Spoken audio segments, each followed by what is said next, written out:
Bismillah, Alhamdulillah, wassalatu wassalamu ala Rasulillah wa ala alihi wa sahbihi wa man wala.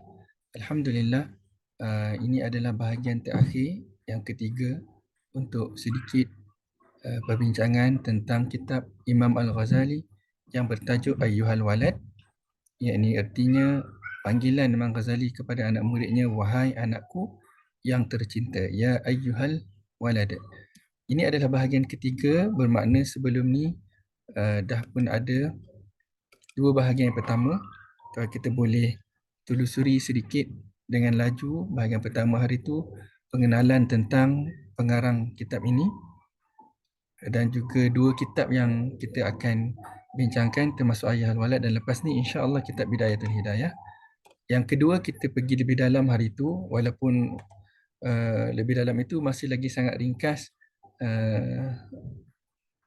masuk ke dalam apa intipati ataupun kandungan yang ada dalam kitab Ayyuhal Walad, dan ini adalah bahagian yang terakhir, bahagian yang ketiga. Kalau kita tengok slide ini adalah slide yang sama yang diambil daripada bahagian kedua.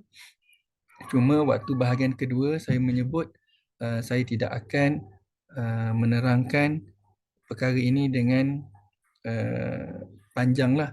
Dan pada kali ini pun saya hanya menambah sedikit pada slide ini, iaitu jika dirujuk kepada cetakan dalam gambar yang kita tengok ini, kita Ayyuhal Walad terjemahan ini, saya letakkan muka surat yang boleh dirujuk untuk beberapa bahagian nasihat oleh Imam Ghazali.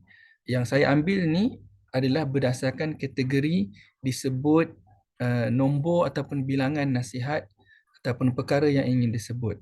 Sebelum saya menghurai tentang sedikit nasihat yang dimaksudkan itu, ini adalah salah satu perkongsian tentang satu kaedah yang boleh digunakan dalam menyampaikan sesuatu ataupun dalam mengajar, iaitulah menggunakan nombor atau numbering dalam bahasa Inggeris. Sebab itu di dalam kitab Imam Ghazali pun banyak disebut tentang contohnya 4 sifat kesempurnaan. Wasiat Imam Ash-Shibli ini disebut daripada 4,010 hadis yang ditelaah, ada satu hadis yang merangkumi semua kandungan hadis yang lain. Kemudian ada 8 wasiat Imam Hatim, 6 adab, 2 intisari ilmu tasawuf, dan ada 8 perkara, 4 untuk tinggal dan 4 untuk dibuat. Kesemua ini menunjukkan bahawa Imam Ghazali juga selain mempunyai ilmu tentang pendidikan dan pembangunan jiwa dan rohani, beliau juga pastinya mempunyai metod atau kaedah tertentu dalam menyampaikan sesuatu, dan perkara ini boleh diteliti dalam banyak kitab lah, termasuk kitab Ayyuhal Walad. Jadi daripada semua ini, again, sekali lagi, tidak ada masa yang panjang untuk dihuraikan dengan panjang. Satu, kerana keterbatasan waktu, dan yang kedua kerana saya bukanlah ahlinya, tetapi saya ingin fokus kepada yang pertama ini, iaitulah 4 sifat kesempurnaan bagi orang yang salik. Perlu difahami bahawa salik di sini adalah bahasa Arab lah, sin alif lam kaf, salik. Daripada perkataan salaka yasluku, kalau saya tak silap maksudnya berjalan lah. Ada hadis Nabi SAW yang menyebut man salaka tariqan yaltamisu fihi ilman sahalallahu bihi tariqan ilal jannah. Lebih kurang begitu. Siapa yang berjalan, yang mana jalan itu adalah jalan menuju atau jalan untuk pergi belajar ilmu, maka Allah akan mudahkan jalan dia untuk masuk syurga. Daripada perkataan salaka ataupun berjalan. Tetapi berjalan ni bukannya kalau orang kata gijalang. Gijalang ni maknanya bersia-sia lah, strolling kan, ataupun having a vacation. Tapi berjalan ni artinya kita semualah kita berjalan menuju akhirat. Ada orang yang dia sedar dia sedang menuju ke akhirat, ada orang dia tak sedar pun. Tup-tup tiba-tiba dah masuk akhirat, maknanya dah meninggal, dah masuk alam lain. Tetapi sebagai persediaan untuk kita, sebagaimana nasihat Imam Al-Ghazali kepada kita orang yang berjalan menuju akhirat ini, dan kita nak kita berjalan ni dengan sedar dan dengan ilmu, maka ada 4 benda yang merupakan 4 sifat yang harus disempurnakan. Yang pertama adalah i'tiqad yang benar, yang tidak ada bid'ah di dalamnya. Nanti saya akan hurai balik dan itu adalah fokus. Kemudian saya tutuplah perbincangan ini. Itu yang pertama, i'tiqad, yakni akidah, keyakinan yang betul. Yang kedua, bertaubat dengan taubat nasuha sehingga ia tidak akan kembali mengerjakan dosa yang pernah dilakukannya. Ini pun ada perbincangan yang panjang. Contohnya mungkin nak diteliti apakah antara syarat yang menjadikan taubat itu diterima. Ada 3 kan. Plus one lah, ada tambahan kalau dia bersabit dengan kesalahan dengan makhluk. Yang ketiga, meminta halal daripada semua musuh atau makhluk sehingga engkau tidak akan dituntut pada hari kiamat nanti. Kita dengar juga pakar motivasi, contohnya macam Datuk Fazilah Khamsah selalu sebutkan sebelum kita tidur, kita biasakan kita maafkan orang dan sebagainya. Ini adalah sebahagian daripada nasihat para ulama kita. Dan akhir sekali yang juga tidak kurang pentingnya, bahkan sangat penting adalah mempelajari ilmu-ilmu syariat untuk engkau, yang ini kita lah, ataupun dalam konteks ni anak murid Imam Ghazali, tapi kita seperti pun sama termasuk, engkau ni kita dapat menunaikan segala perintah Allah Ta'ala. Nak solat, kenalah belajar ilmu tentang solat. Nak puasa, kenalah belajar ilmu tentang puasa. Itu maksudnya ilmu-ilmu syariat untuk menunaikan segala perintah Allah. Maknanya nak tunaikan perintah Allah tak boleh buat je, kena belajar cara nak buat. Dan mempelajari juga ilmu-ilmu akhirat yang dapat menjamin keselamatanmu di akhirat nanti. Boleh kalau saya simpulkan di sini, yang keempat ni sebenarnya merujuk pada ilmu fardu ain. Sebelum saya tutup perbincangan ini dengan menghuraikan lebih lanjut tentang yang pertama, elok rasanya saya sebut bahawa ulama telah menegur bila kita sebut ilmu-ilmu yang penting begini dan dinamakan dia ilmu fardu ain, ada sebahagian orang Islam lah, dia salah faham, dia menganggap ilmu fardu ain ni ada ilmu pelajar atau murid sekolah rendah. Itu kefahaman yang salah. Memang dia dipelajari kebiasaannya di peringkat awal lah, sebab dia benda yang penting, maka dipelajari di peringkat awal supaya mudah ingat dan akan diamalkan sampai bila-bila contohnya. Tetapi bukan bermakna bahawa dia adalah benda yang remeh, benda yang boleh diambil ringan. Bukan. Bahkan ramai orang yang usianya mungkin 30 tahun ataupun 40 tahun ataupun lebih lagi yang masih belum sempurna fardu ainnya, maka dia menunjukkan dia tidak bersabit dengan umur kita. Tetapi sepatutnya kalau umur kita tu dah tinggi, ilmu fardu ain kita tu lebih luas, lebih dalam berbanding ilmu fardu ain budak kecil. Dia bukannya statik, kata ulama. Dia bukannya satu silibus yang statik. Banyak lagi perbincangan di situ, cuma maksudnya jangan kita merasa kita sudah tahu semuanya, bahkan kita perlu belajar dan terus sempurnakan ilmu fardu ain. Saya akhiri dengan yang pertama, bila disebut tak i'tiqad, disebut bila kita kata ilmu fardu ain tadi, sebenarnya ada 3. Akidah dipanggil atau tauhid atau usuluddin. Yang kedua dipanggil fiqh lah, solat dan sebagainya. Ketiga tasawuf ataupun akhlak.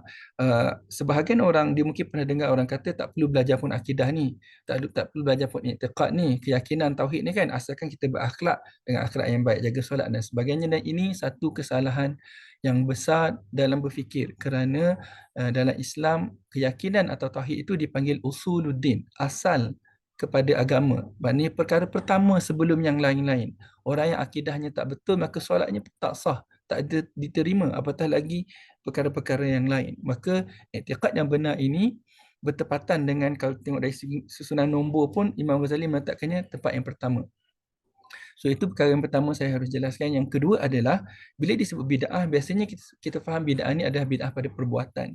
Walaupun itu adalah bid'ah, contohnya bid'ah pun ulama bincanglah panjang juga perbincangan dia. Ada bid'ah yang sayyi'ah, yang jahat, yang buruk, dan ada bid'ah hasanah, yang baik, yang banyak sebenarnya dalam kehidupan kita dan tidak salah pun. Dan lagi perbincangannya panjang, tetapi yang saya hendak tegaskan di sini adalah bid'ah juga ada di dalam bab akidah. Bahkan bid'ah dalam bab akidah adalah lebih berat, lebih besar berbanding dengan bid'ah dalam bab amalan ataupun ibadah. Dua-dua tu perlu dijauhi lah. Tetapi yang lebih besar adalah akidah, kerana tadi yang dah disebut, akidah adalah perkara pertama, pintu masuk kepada Islam. Dan dia bukan persoalan dosa pahala, dia adalah persoalan kufur ataupun beriman. So kita pun orang yang faham agama, kita tahu beza antara dosa pahala, yakni dalam bab amalan, dia tak sama dengan bab keyakinan, yakni sesat, kafir ataupun beriman. Beriman atau tidak itu yang lebih penting, ataupun yang paling penting, walaupun dosa dan pahala juga penting.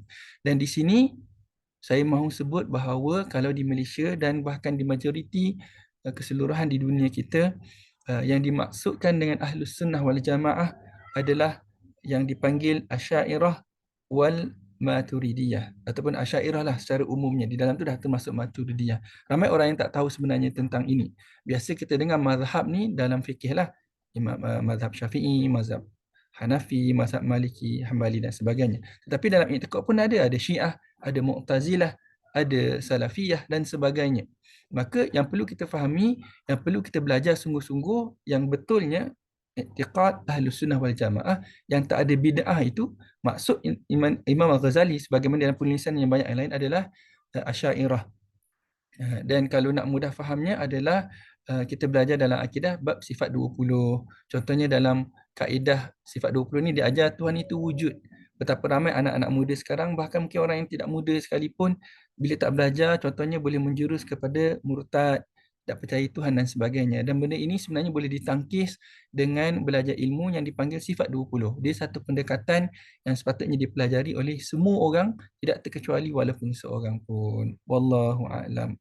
Saya sudah baca doa ini yang dimasukkan oleh Imam Ghazali dalam kitab Ayyuhal Walad. Saya dah baca pada rakaman kedua hari itu dan saya akan baca sekali lagi. Cuma sebagai penutup untuk kitab ini, saya nak menyebut dua perkara. Yang pertama, insya-Allah bila kita masuk kepada kitab yang kedua nanti, iaitu kitab Bidayatul Hidayah, InsyaAllah sesekali-sekala kita akan rujuk semula kita Ayyuhal Walad ni sebab masih banyak lagi permata-permata berharga dalamnya yang kita boleh hayati. Yang kedua, pada pandangan saya yang saya faham juga, kita Ayyuhal Walad ni banyak memberi nasihat dan memberi penekanan kepada ilmu dan juga menekankan juga dalam masa yang sama tentang kepentingan amal. Maka bila kita masuk kitab yang kedua nanti, iaitu kitab Bidayatul Hidayah, barulah kita akan nampak apa contoh-contoh amalan itu. Nak solat macam mana, nak bersuci macam mana, adab kita dengan makhluk, adab kita dengan Tuhan dan sebagainya. Dia boleh katanya lebih praktikal dan Imam Ghazali menyusun dengan cantik apa amalan seorang Muslim daripada tidurnya pada satu hari itu, daripada bangun tidur, maaf, daripada bangun tidur dia sampailah dia menjalani kehidupan sehari-hari sehinggalah dia tidur semula setiap hari. Dan itulah yang kita akan lihat dalam kitab yang kedua, insya-Allah taala. Wallahu taala a'lam. A'udzu billahi minasyaitonir rajim. Allahumma salli ala sayyidina Muhammadin al-Fatih lima ughliq wal khatim lima sabaq nasiril haqq bil haqq wal hadi ila siratikal mustaqim wa ala alihi haqqa qadrihi wa miqdarihi al-azim. Allahumma ya wajibal wujudi ya wahibal khairi wal judi أفض علينا أنوار رحمتك ويسر لنا الوصول إلى كمال معرفتك. سبحانك لا علم لنا إلا ما علمتنا ولا معرفة لنا إلا ما ألهمتنا إنك أنت العليم الحكيم.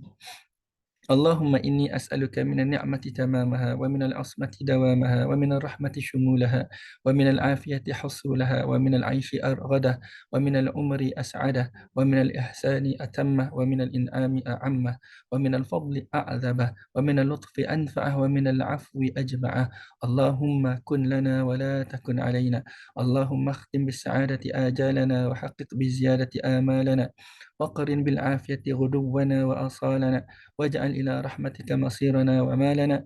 اللهم اصبب سجال عفوك على ذنوبنا ومن علينا بإصلاح عيوبنا واجعل التقوى زادنا وفي دينك اجتهادنا وعليك توكلنا واعتمادنا وإلى رضوانك مآدنا. اللهم ثبتنا على نهج الاستقامة وأحللنا دار المقامة وأعذنا في الدنيا من موجبات الندامة يوم القيامة وخفف عنا ثقل الأوزار وارزقنا عيشة الأبرار وكفنا واصرف عنا شر الأشرار وكيد الفجار وأعتق رقابنا ورقاب آبائنا وأمهاتنا وإخواننا من النار برحمتك يا عزيز يا غفار يا كريم يا ستار يا حليم يا جبار يا الله يا الله برحمتك يا أرحم الراحمين. وصلى الله على سيدنا محمد وعلى آله وصحبه وسلم تسليما.